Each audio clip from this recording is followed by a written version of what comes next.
Perjalanan kali ini saya menyeberang ke benua Eropa. Tujuan saya bertemu dengan anak-anak kaum minoritas Muslim.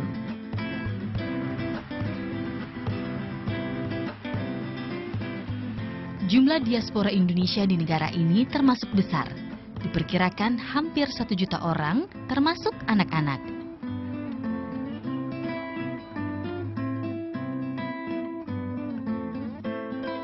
Ik ben Nadira, ik zit op het Montaigne Lyceum in Den Haag en ik ben een van de weinigen die moslim is in de klas. Het op mijn geslachtblad is Gian, de helft van mijn klas is moslim. Ik heb 11 kinderen in mijn klas die moslim zijn. Saya sekolah di sekolah Indonesia Nederland dan ada 4 orang di kelas saya yang Islam.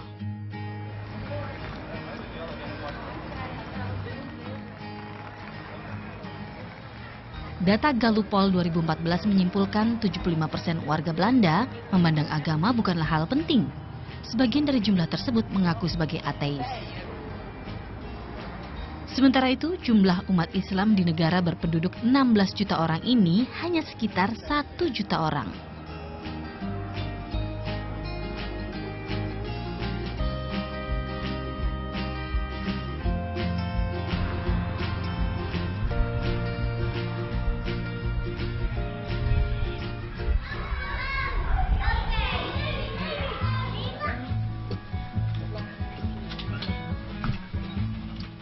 Hidup di tengah masyarakat yang menolak konsep ketuhanan ini, Yasmin Sani Salma Orshot tak ragu menunjukkan identitas keislamannya.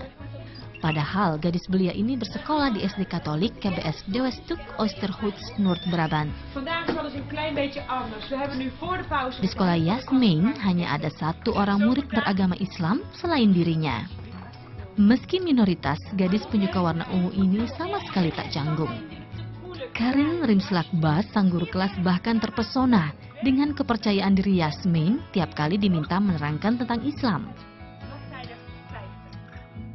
And when she has something from her religion, she wants to share. We always make time for it.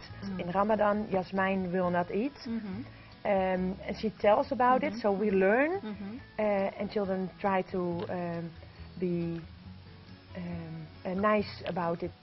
Yes, because why you think it's important? But we live in a time where a lot of religions live next to each other, especially in the Netherlands. So we try to teach the children about different religions, and they have to know about what it is and why people look like they look. In wardrobe, people are different, so they have to know why it is, and they have to learn how to respect one another. So you hope that by sharing the experience from Yasmin experience, the rest of the children understand and know how to interact with the Muslim society, for example. Okay. Tanpa disadari, Yasmin telah menyebarkan ajaran Islam di sekolahnya. Keberadaan Yasmin telah membuat para guru dan teman-temannya dapat memahami Islam secara lebih baik.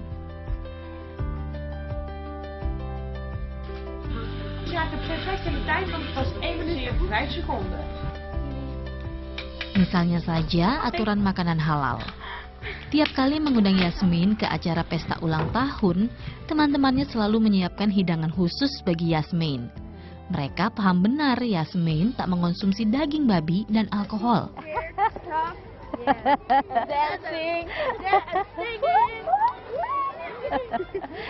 Okay, now I want to know what you think about Yasmin. What kind of friend is she? Selfish? Yes. What kind of friend is she? Nice? Yes, very nice. What makes her nice to you? Yes. She's the best friend. She's funny. One more thing. Do you know that Yasmin is a Muslim?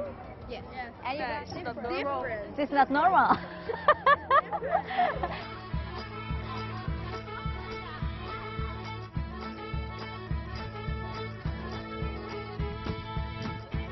Yasmin dan Pipi Dogen, sahabatnya, bagaikan api dengan asap, sulit dipisahkan. Setiap Selasa dan Kamis saat istirahat makan siang, Yasmin selalu berkunjung ke rumah Pipi.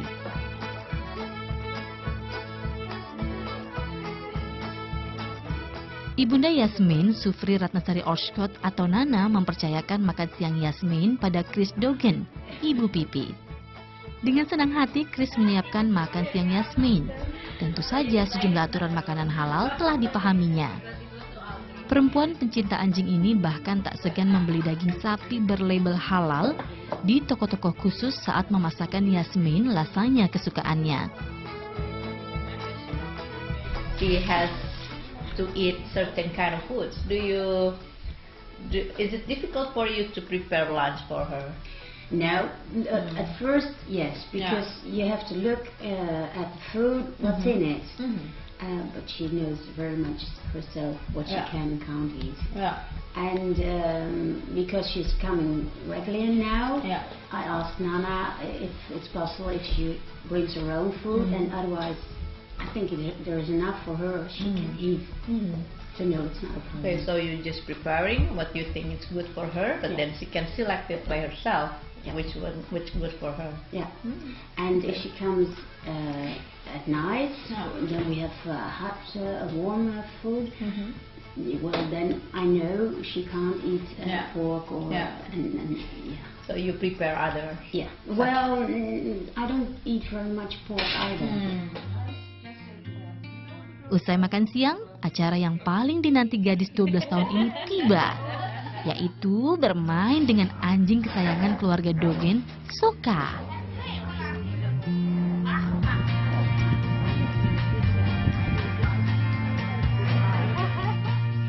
Allahu Akbar. Bismillahirrahmanirrahim. Alhamdulillahirabbil alamin.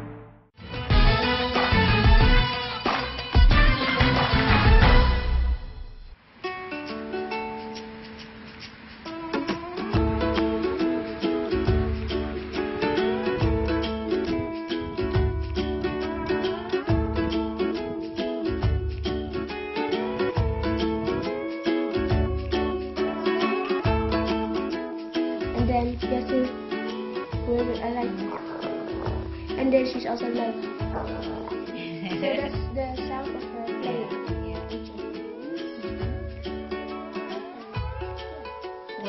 Where can you find the halal marshmallow and jelly beans? In the halal stores we got halal jelly beans, and when we go to Indonesia we take a lot of candy with us.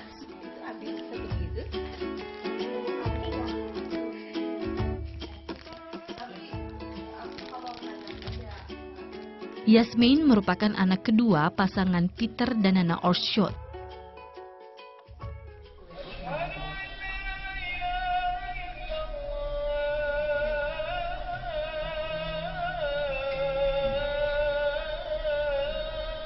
Peter lahir dan besar di Belanda. Allahu Akbar. Bismillahirrahmanirrahim. Sedangkan Nana merupakan warga Surabaya yang telah menjadi warga negara Belanda sejak 13 tahun lalu. Keduanya bertemu di Pasuruan, Jawa Timur, kala Peter bekerja di kota itu.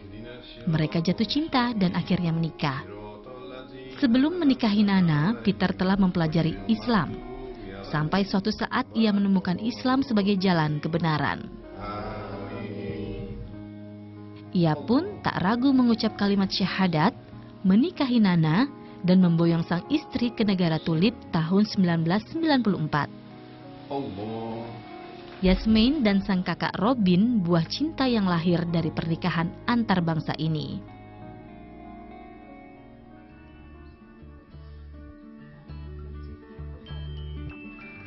Lelaki 49 tahun ini dipercaya sebagai ketua Persatuan Pemuda Muslim Eropa cabang Breda. Kehangatan saya rasakan betul di tengah keluarga kecil ini.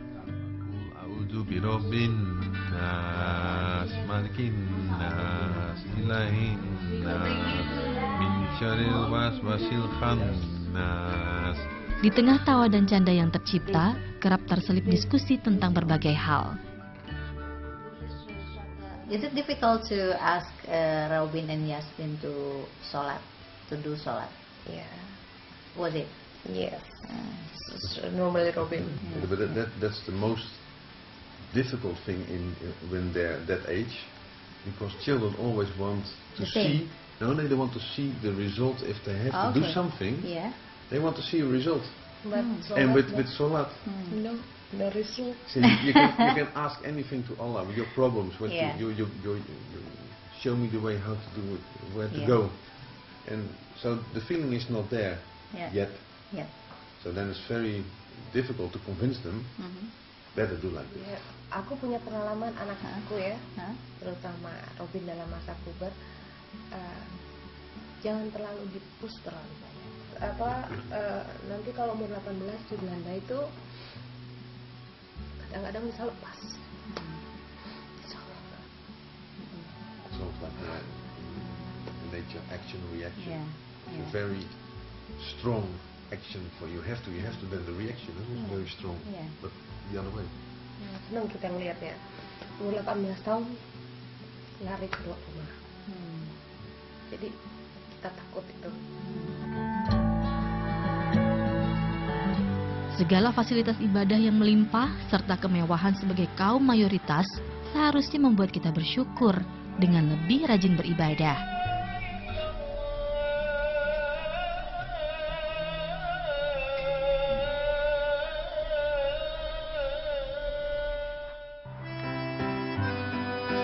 Masih di tanah Eropa, saya menjejak kaki di kota paling selatan Prancis, Marseille.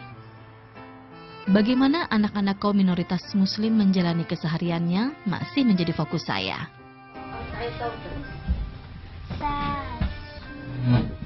Khalifa, wa huwa sahabi.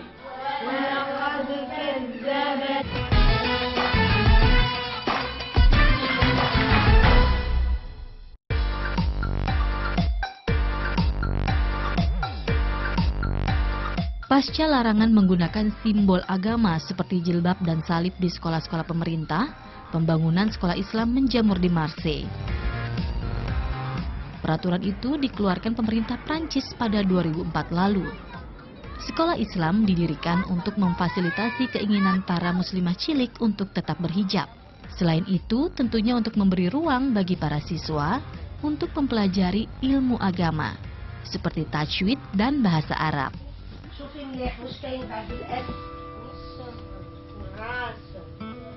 Sebelum jilbab dilarang di sekolah-sekolah pemerintah, hanya ada 3 sekolah dasar Islam yang tersebar di Marseille dan kota sekitarnya.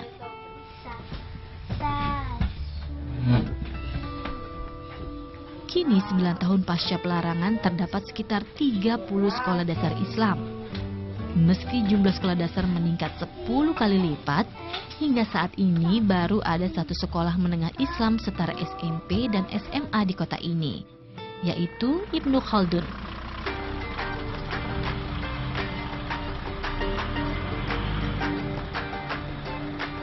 Sekolah yang terletak di distrik 15 Marseille ini didirikan pada 2009 lalu. Saat ini, jumlah murid sekolah SMP dan SMA Ibnu Khaldun mencapai 125 orang. Ibnu Khaldun adalah satu-satunya sekolah menengah tingkat pertama yang ada di kota Marseille. Setiap tahunnya ada sekitar 100 siswa baru yang ingin bersekolah di sekolah ini. Namun karena keterbatasan ruang kelas, setiap tahunnya Ibnu Khaldun hanya bisa menampung sekitar 30 siswa baru. Nah, ini adalah proyek pembangunan untuk menambah ruang-ruang kelas di Ibnu Khaldun. Diharapkan pada tahun 2017 proyek ini akan selesai.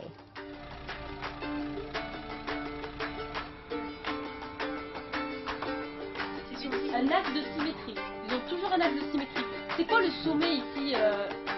Donc là, vous rappelez. Saliha dan Sofyan Sirukan, 2 di antara murid yang memilih bersekolah di Ibnu Khaldun. Sebelumnya, kedua murid berusia 16 tahun ini bersekolah di sekolah lain. Saliha di sekolah pemerintah Chilos Mbabouche dan Sofyan di sekolah swasta Notre Dame Saint Theodore. Why you go to this school, not to public school or others? Is it your wish or it's your parents asked you to do that? En fait, c'est mon choix. Parce que déjà, je voulais porter mon foulard alors que dans les autres écoles, je ne peux pas le porter. Et parce qu'il y a ici des valeurs islamiques qu'on nous inculque, par exemple, comme l'éducation musulmane et ainsi de suite. What is the difference between your previous school and this school? Déjà, je choisissais cette école ou l'autre école parce qu'elle était privée et qu'ils avaient une bonne réputation. J'ai pas choisi forcément par rapport à la religion, sauf que arrivé à un âge où la prière devient obligatoire, je devais trouver un établissement où je pourrais la faire à l'heure et bien la faire. La quatrième question, quel était le métier de Khalif Othman ibn Affan? C'était Sekolah Menengah Ibnu Khaldun menjalankan kurikulum yang ditetapkan oleh Kementerian Pendidikan Prancis. Namun sebagai sekolah Islam terdapat pelajaran tambahan seperti bahasa Arab, tajwid atau ilmu membaca Al-Quran dan sejarah Islam. Saat ini masyarakat Islam Marseille tengah berusaha membangun lebih banyak sekolah Islam. Namun masalah dana menjadi kendala utama.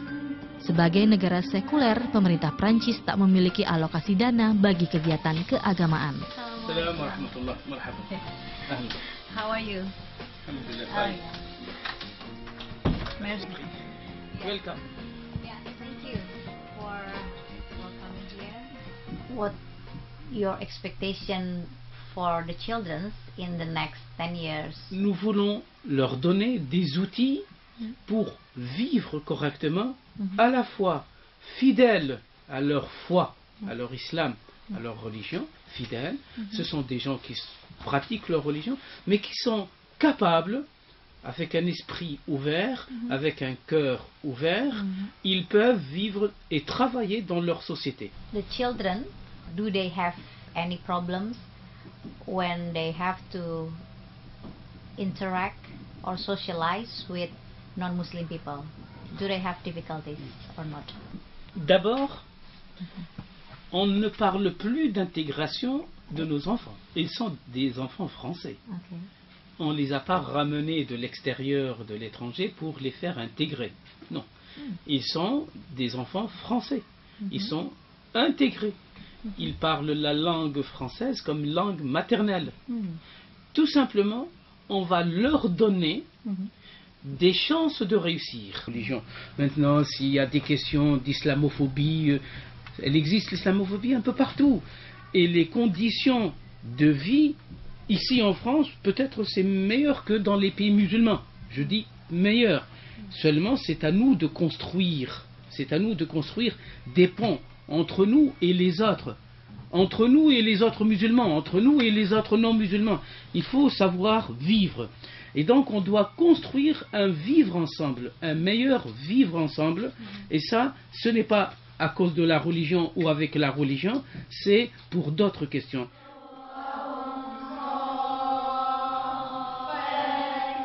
Sementara jumlah sekolah Islam masih terbatas, Ibnu Khaldun membuka kursus membaca Al-Quran dan bahasa Arab di akhir pekan. Para siswa yang sehari-hari bersekolah di sekolah pemerintah dapat mengikuti kursus ini. Wisal salah satunya. Hari ini ia mengambil kelas tajwid. It is your day off from school, right? Because it's Saturday. And do you feel it's like bothering your weekend or you enjoy going to tajwid class? Oui, j'aime bien être dans une école comme celle-ci. Parce que déjà pour apprendre l'arabe, le Coran, tout ce qui est dans la religion, tout ça. Okay, so no problem. And next year you're going to go to junior high school, right? And which one do you prefer? To the public school or to the Islamic school? Je préfère une école islamique parce que je pourrais savoir de nouvelles choses que je ne savais pas sur ma religion. C'est aussi sur le niveau de l'école. C'est peut-être encore mieux que les écoles publiques, je pense. Et voilà, c'est surtout la religion que c'est surtout pour la religion que je préfère les collèges privés, ces collèges-là. Okay, good luck then.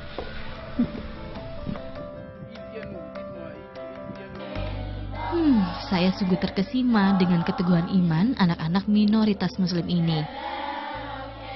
Dalam menjalankan perintah Allah Subhanahu wa Ta'ala, mereka kerap menghadapi pertanyaan masyarakat atas pilihan agama mereka. Rintangan dan halangan juga sering mereka temui saat berniat menjalankan ibadah. Namun, mereka berani menunjukkan perbedaan serta bangga dan percaya atas apa yang mereka jalani. Sebaliknya, sebagian dari kita masih kerap meninggalkan ibadah harian hanya karena alasan sibuk atau malas.